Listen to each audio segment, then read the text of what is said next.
The distress beacon cut through the silence of the cargo bay like a knife. Rose looked up from her navigation console, her brown eyes narrowing at the readings. Alex, we've got a signal. Coordinates say it's coming from Kepler 442b's northern hemisphere. Alex pushed himself away from the engine diagnostic panel, wiping grease from his hands. That sector's supposed to be uninhabited. Nothing but ice wastes and radiation storms. I know what the charts say, Rose replied, already plotting an intercept course. But someone's down there. The Wanderer descended through Kepler 442b's atmosphere, its hull shuddering against violet storm clouds. Rose had been a deep space courier for 6 years, and Alex had signed on as her engineer 8 months ago. They'd seen plenty of strange things in the outer colonies, but this frozen world had always been marked as hostile to settlement. The beacon led them to a crashed vessel half buried in crystalline snow. Its hull bore markings Rose didn't recognize, organic curves and symbols that seemed to shift in the pale light of the planet's distant sun. Bioship, Alex muttered as they suited up. Vrelnari, maybe. Okay, let's find out. The crash site was eerily quiet. Their boots crunched through the snow, leaving deep prints in the pristine surface. The distress beacon was still pulsing weakly from inside the wreckage. Rose pushed through the twisted entrance first, her helmet light cutting through the darkness. The interior was unlike any ship she'd encountered, more grown than built, with walls that curved like ribs and floors that felt spongy beneath her feet. Then she heard it, a soft whimpering sound, barely audible above her respirator's hum. Alex, she whispered, gesturing him forward. They found her in what might have been a cargo hold or living quarters. The alien was massive, easily 3 meters long, with thick fur the color of midnight and 4 powerful legs ending in retractable claws. Her face was elongated, wolf-like, with intelligent amber eyes that watched them approach. She was clearly dying. A piece of jagged metal protruded from her side, and the silver-blue blood had pooled beneath her, but that wasn't what made Rose freeze. Nestled against the alien's chest, nursing weakly at her breast, was a pup, tiny, covered in soft gray fur, its eyes still closed. The mother, because that's clearly what she was, growled low in her throat, not threatening, but warning, protecting. Easy, Rose said softly, raising her hands. We're not here to hurt you. The alien's translator implant crackled to life, her voice weak and distorted. Humans, notorious, scavengers, killers. Rose felt the accusation like a physical blow. She knew humanity's reputation in the galactic community. After the border wars and the Meridian massacres, humans were feared, avoided. Other species whispered that humans were the only sentient race that actively hunted for sport, but killed without necessity. Alex shifted nervously behind her. Rose, we should call this in, get proper authorities. No, Rose said firmly. She slowly lowered herself to her knees, maintaining eye contact with the wounded alien. You're Vrelnari, aren't you? Pack hunters from the Sirius sector. The alien's ears flicked. Yes, I am. Krishina, my pack, all dead. Ship, failed.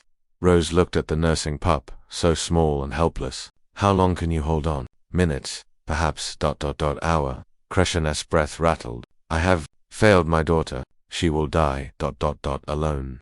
Cold. Your daughter, Rose repeated softly. She turned to Alex.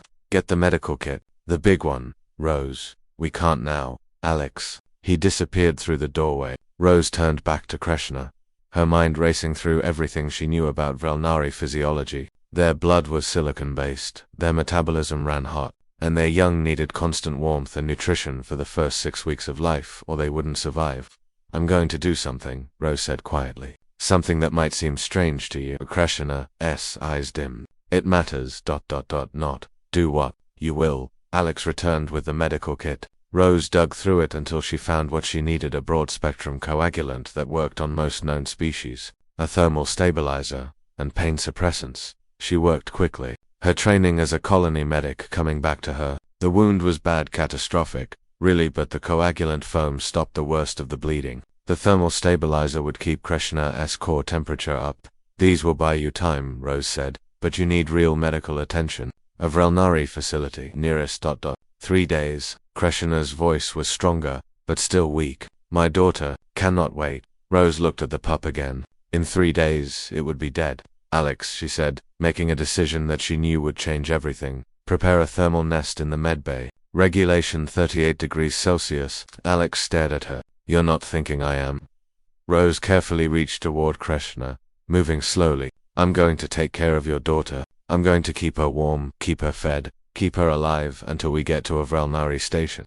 Krishna's eyes widened. You would do this? Humans, you do not care for. Other species young us the reputation, Rose agreed. But we're also the only species that domesticated pack hunters on our own world, that brought them into our homes, into our families. She smiled sadly. We called them dogs. Best friends we ever had. For a long moment Krishna simply stared at her. Then, slowly, painfully, she lifted her massive paw and placed it over Rose's gloved hand. You will protect her. With my life, Rose promised. Over the next 3 days, Rose barely slept. The pup, whom she named Luna after explaining the concept of Earth's moon to a bewildered Alex, needed constant care. Rose learned to prepare formula from the ship's protein synthesizer, adjusted to match Vrelnari nutritional needs. She kept Luna warm against her own body, letting the pup sleep against her chest while she worked the navigation console. Krishna recovered slowly in the medbay. Her powerful constitution aided by proper treatment. She watched Rose with something like wonder. I was told, Krishna said on the second day, that humans were cold, practical, that you would have harvested my ship, left me to die. Rose looked up from where she was bottle feeding Luna. Some would have, she admitted. We're not perfect, but most of us, we're just trying to do the right thing. When they reached the Vrelnari station orbiting Sirius B, news of their arrival had somehow preceded them. The docking bay was filled with Vrelnari massive, imposing figures that made even Alex nervous. But when Rose emerged carrying Luna, carefully wrapped in warming blankets, the aliens didn't attack. They bowed. An elder approached, her silver-streaked fur marking her age. We heard what you did, human. You saved both Krishna and her pup when you could have simply left them. I couldn't do that, Rose said simply, handing Luna over to Krishna, who clutched her daughter close with tears streaming down her furred face. The elder studied Rose for a long moment. Perhaps we were wrong about your species. Perhaps there is more to humans than our histories suggest. Rose smiled. Maybe we're all just trying to figure each other out. As the Wanderer departed Sirius B, Alex turned to Rose.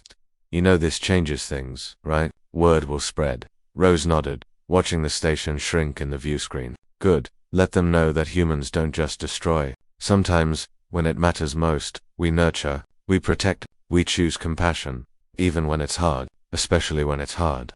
Behind them, the distress beacon console chimed softly, another signal. Another cry for help somewhere in the dark. Rose smiled and changed course.